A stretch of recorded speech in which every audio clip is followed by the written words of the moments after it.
बाह्य के विषयों की आकांक्षा क्यों करे, क्यों इंद्रिय सुख की अभिलाषा करे। अनंतमती के माता पिता भी मुनराज के उपदेश सुनने के लिए आए थे। अनंतमती को साथ में लाए थे। उपदेश के 8 दिन के लिए उपदेश के बाद उन्होंने 8 दिन का ब्रह्मचर्य किया। हंसते हुए अनंतमती ने कहा, तू भी ब्रह्मचर्य व्रत ग्रहण कर ले। उसके माता पिता ने मजाक में अनंतमती से कहा कि तू भी ब्रह्मचर्य व्रत ग्रहण कर ले। तब बालिका अनंतमती ने कहा, ठीक है, मैं शील व्रत अंगीकार करती हूँ। इस प्रसंग के बाद अनेक वर्ष बीत गए। अनंतमती जब युवती हो गई, उसका यौवन 16 कलाओं के समान खिल गया, तो रूप और धर्म के साथ संस्कार भी वृद्धिगत होकर युवा हो गए। एक बार सखियों के संग बगीचे में घूमने आई, झूले में झूल रही थी। वहीं आकाश मार्ग से विद्याधर जा रहा था। उनने अनंतमती के अद्भुत रूप को देखा तो उस पर मोहित हो गया और उसे उठाकर विमान में ले गया। परंतु इतने में उसकी रानी वहाँ पहुँची तो घबराकर विद्याधर ने अनंतमती को एक भयंकर वन में छोड़ दिया। ऐसे घोर वन में पड़ी अनंतमती भयभीत होकर इधर उधर भागने लगी। कहने लगी, वन में कहाँ जाऊँ, क्या करूँ, कोई मनुष्य भी तो दिखाई नहीं देता। थोड़ी देर बाद उसे संस्कारवत पंच परमेष्टियों का स्मरण करने लगी। उसे याद आया कि जब भी मैं कष्ट में होंगी तो पंच नमस्कार मंत्र का स्मरण करूंगी। दुर्भाग्य से उस वन का भील राजा शिकार करने के लिए वहाँ आया। उसने अनंतमती को देखा तो उस पर मोहित हो गया। उसके मन में विचार आया कि ये कोई वन देवी होगी, अतः ऐसी अद्भुत सुंदरी मुझे देव योग से मिली है, और अपने घर ले गया। घर पहुँच कर कहने लगा, हे देवी, मैं तुम पर मुक्त हो गया हूँ, मैं तुम्हें अपनी रानी बनाना चाहता हूँ, तुम मेरी आशा पूरी कर। निर्दोष अनंतमती कामी भील राजा की बात सुनकर बहुत घबराई, पर विचार करने लगी, मैं तो शील व्रत की धारक हूँ, परंतु विधि के योग से मेरे संग ये क्या हो रहा है। पूर्ण में किन्हीं गुणी जनों के शील पर अवश्य मैंने झूठा कलंक लगाया होगा। ऐसा विचार करती है कि मैंने अवश्य पूर्व में किसी सज्जन के ऊपर शील भंग करने का आरोप लगाया है, तो आज मेरी ये दुर्दशा हो रही है। उस दुष्ट कर्म के कारण मैं जहाँ भी जाती हूँ मेरे ऊपर ऐसी विपत्ति आ जाती है।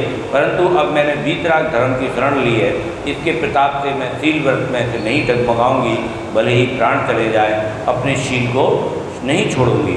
तब उसने भील से कहा, अरे दुष्ट, अपनी दुर्बुद्धि को छोड़, तेरे वैभव से तो मैं ललचाने वाली नहीं हूँ, तेरे वैभव को मैं धिक्कारती हूँ।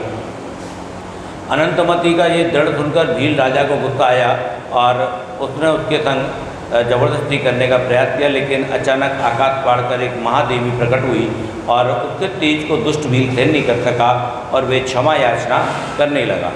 मतलब उसकी रक्षा करने के लिए देव प्रकट हो गए उसके शील व्रत को देखकर। देवी ने कहा, ये महान शीलवती सती है, यदि तू उसे जरा भी सताएगा तो जलकर भस्म हो जाएगा, तेरी मौत निश्चित है।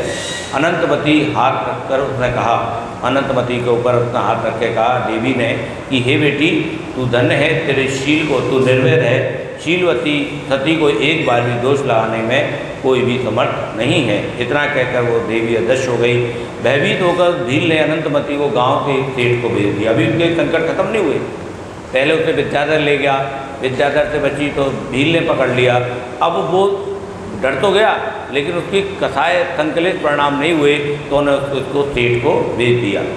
और सेठ भी उसको देखकर, क्योंकि वो इतना सुंदर था, उसने कहा मैं ऐसे अपनी सेठानी बनाऊँ, लेकिन उसने कहा नहीं, मैं शीलव्रती हूँ।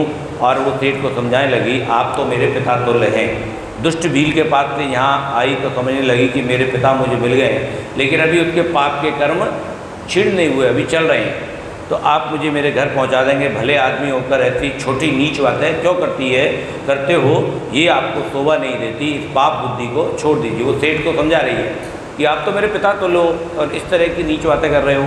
परंतु सेठ नहीं माना और ज़बरदस्ती करने लगा। तो अनंतमती उसे लगा कि ये मानेगी नहीं, तो उसने एक कामसेना नामक वेश्या को उसको भेज दिया। अभी उसके देखो कितने कष्ट चल रहे हैं, और कहाँ उत्तम संस्कार और माता पिता का घर, कहाँ ये निष्कष्ट वेश्या का घर। अनंतमती के अंतःकरण में वेदना का पार नहीं रहा, परंतु वे अपने शील व्रत से अड़ग रही। संसार के भय को देखकर बिल्कुल डरी नहीं, ना ही संसार के वैभव को देखकर उसके मन में कोई लालच आया। ऐसी सुंदरी प्राप्त होने से कामसेना वेश्या जो थी वो अत्यंत खुश हुई और उसे लगा कि अब तो मैं बहुत धन कमाऊंगी। लेकिन जो अनंतमती थी वो अपने शील व्रत से बिल्कुल डिगी नहीं। कामसेना ने तो ऐसी आशा कि युवती का व्यापार करके मैं बहुत धन कमाऊंगी, लेकिन उसकी आशाओं पर पानी फिर गया। और बहुत ज़्यादा उसको परेशान करने लगी। लेकिन शील की रक्षा करने के लिए भी उसे दुख भोगने पड़े, लेकिन वो भयभीत नहीं हुई। अतः उसका चित्त निकांश होता गया। वह भयभीत होने पर भी संसार के सुखों की इच्छा नहीं करे। उसने कोई आकांक्षा नहीं की, ना तो भयवाद उसको संसार की सुखों की उसने आकांक्षा की, ना उसके मन में कोई भय उत्पन्न हुआ, जिससे वे अपने आत्मा में ही परम सुख का निदान देखा है। वो धर्मात्मा धर्म के फल में सांसारिक वैभव सुख की स्वप्न में भी इच्छा नहीं करता, ऐसा निकांश होता है। अनंतमती ने भी शील गुणों की दृढ़ता से संसार के सभी वैभव की आकांक्षा छोड़ दी। अतः किसी भी वैभव से ललचाए बिना वो शील पर डट रही। उसने कहा मैंने व्रत धारण किया है और कैसे भी करके मैं 3 व्रत का अपना जो व्रत लिया है उसकी रक्षा करूँगी। अहो स्वभाव सुख के सामने संसार के सुख की आकांक्षा कौन करे। सच देखा जाए तो संसार के सुख की आकांक्षा छोड़कर निकांश होती अनंतमती की यथा ऐसा सूचित करती है कि उसके परिणाम का स्वभाव की ओर झुक रहा है। ऐसे धर्म सम्मुख जीव संसार के दुख से कभी नहीं डरते, ना ही अपना धर्म छोड़ते हैं। ऐसे जो धार्मिक जीव होते हैं, जो व्रत अंगीकार करते हैं, वो ना तो संसार के दुखों से डरते हैं और ना संसार के सुखों में लालायित होते हैं। परंतु अन्य संसारी जीव संसार के सुख की इच्छा से अपने धर्म में अटल नहीं रह पाते। जब कामसेना ने जो जान लिया कि अनंतमती उसको किसी प्रकार से धन आदि कमाने में समर्थ नहीं है, तो उसने बहुत सारा धन लेकर सिंह रत्न नामक राजा को बेच दिया। अब बेचारी अनंतमती मानो मगर के मुँह से निकली और सिंह के जबड़े में जा पहुंची। वहाँ पर उस पर नई मुसीबत आ गई। दुष्ट सिंह राजा भी उस पर मोहित हो गया, परंतु अनंतमती ने उसका भी तिरस्कार कर दिया और अपने अभिमान से अंधा होकर वो उसके साथ जबरदस्ती करने लगा। तो उसका एक क्षण में अभिमान चूर हो गया। सती के पुण्य प्रभाव से वन देवी वहाँ प्रकट हुई और दुष्ट राजा को फटकार कर कहने लगी, खबरदार भूलकर भी सती को हाथ लगाने का दुस्साहस नहीं करना, मैं तो तुम्हें मैं कीलित कर दूंगी। सिंह राजा तो वन देवी को देखकर पत्थर जैसा हो गया। उसका हृदय भय से कांपने लगा। उसने क्षमा मांगी। तुरंत ही सेवक को बुलाकर अनंतमती को सम्मानपूर्वक वन में छोड़कर जाने को कहा। अनजान और भयंकर वन में अब मैं कहाँ जाऊँ, इसका अनंतमती कुछ पता नहीं था। इतना सारे अत्याचार होने पर शील धर्म की रक्षा हुई, इसलिए संतोषपूर्वक घने वन में पंच परमेष्ठी का स्मरण करने लगी। और इतने कष्ट होने के बाद अब उसका भाग्योदय जागा। उसने वीतराग मार्ग अनुरागी साध्वी के पास शरण ली और उसकी शरण में जाकर आंसू भरी आंखों से अपनी पूरी कहानी उसे सुनाई। सुनकर आरिका माता ने बैराग पूर्वक उसे आश्रित किया और उसके शील की प्रशंसा की।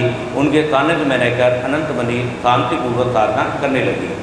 और उधर चंपापुरी में जब से अनंतमती को विद्याधर उठा कर ले गया था, तब से उसके माता पिता बहुत दुखी थे और वे अपने मन के वियोग को शांत करने के लिए तीर्थ यात्रा पर निकल गए। यात्रा करते करते तीर्थंकर भगवंतों की जन्मभूमि अयोध्या नगरी पहुँचे।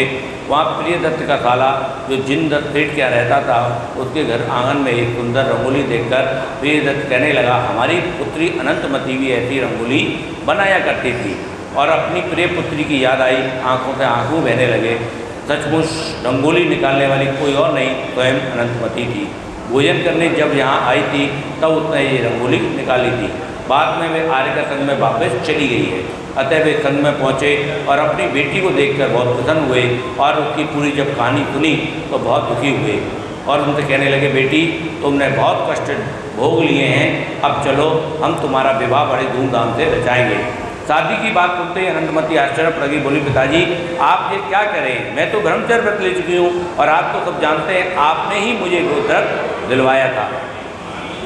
पिताजी ने कहा, बेटी वो बचपन की बात थी, ऐसी हंसी हंसी में ली हुई प्रतिज्ञा तो सच मानती हो। वैसे उस वक्त तुम सिर्फ 8 दिन के लिए प्रतिज्ञा लेने की बात कही थी, इसलिए तुम अब विवाह करो। तब अनंतमती ने दृढ़तापूर्वक कहा, पिताजी आप भले ही 8 दिन के लिए समझें, परंतु मैंने तो मन में आजीवन प्रतिज्ञा धारण कर ली थी और अपनी प्रतिज्ञा में परिणाम होने पर भी नहीं छोड़ूंगी, इसलिए आप विवाह के लिए ना कहें। तो पिताजी कहते हैं, ठीक है बेटा, जैसी तुम्हारी मर्जी, परंतु अभी तो तुम हमारे साथ घर चलो। उस पर अनंतमती ने कहा, पिताजी इस संसार की लीला मैंने देख ली है, संसारों में भोग लालसा के अलावा अन्य क्या है, इसलिए बस करो पिताजी, संसार संबंधी भोगों की मुझे आकांक्षा नहीं है। अब तो मैं दीक्षा लेकर आर्यका बनूंगी और इस धर्मात्मा आर्यका माता के साथ रहकर आत्मिक सुख को प्राप्त करूंगी। पिताजी ने उसे बहुत रोका, बहुत प्रयास किया, लेकिन वो नहीं मानी और निकांचित परिणामों के दंत संस्कार के बल से मोह बंधन को तोड़कर वीतराग धर्म की साधना में तत्पर हो गई। पश्चात उसने पद्म श्री आर्यका के समीप दीक्षा अंगीकार कर ली और धर्म ध्यान पूर्वक समाधि मरण करके स्त्री पर्याय को छेद कर 12वें देवलोक में महारिद्ध नामक देव हुई। अज्ञान व्यवस्था अवस्था में लिए हुए 3 व्रत को भी उसने दृढ़तापूर्वक पालन किया। स्वप्न में भी संसार सुख की अन्य किसी रिद्धि की कामना करते हुए आत्म ध्यान किया। उस अनंतमती को देवलोक की प्राप्ति हुई। देवलोक की आश्चर्यकारी वैभव की तो बात ही क्या है, परंतु निकांक्षता को लिए वहाँ पर उदासीन रहकर भी अनंतपति अपना आत्म से भाग रही है। स्वर्ग में भी जाकर उसको कोई स्वर्ग के सुखों से राग नहीं हो रहा है। धन्य है ऐसी निकांक्षता को, धन्य है ऐसे निकांक्षित अंग को। ये कहानी हमें संसार सुख की आकांक्षा को छोड़कर आत्मिक सुख की साधना में तत्पर होने की शिक्षा देती है। जिस तरह चक्रवर्ती की संपदा को छोड़कर झोपड़ी करना मूर्खता है, वैसे ही सम्यक दर्शन व्रत आदि रत्नों को छोड़कर विषय भोगों को बैठ करना भी महान मूर्खता है। इस प्रकार सम्यक दृष्टि के दूसरे निकांक्षित अंग का वर्णन हुआ। प्लीज शांतिनाथ भगवान की या वाणी के ज्ञान से पूजे तो कालो वाणी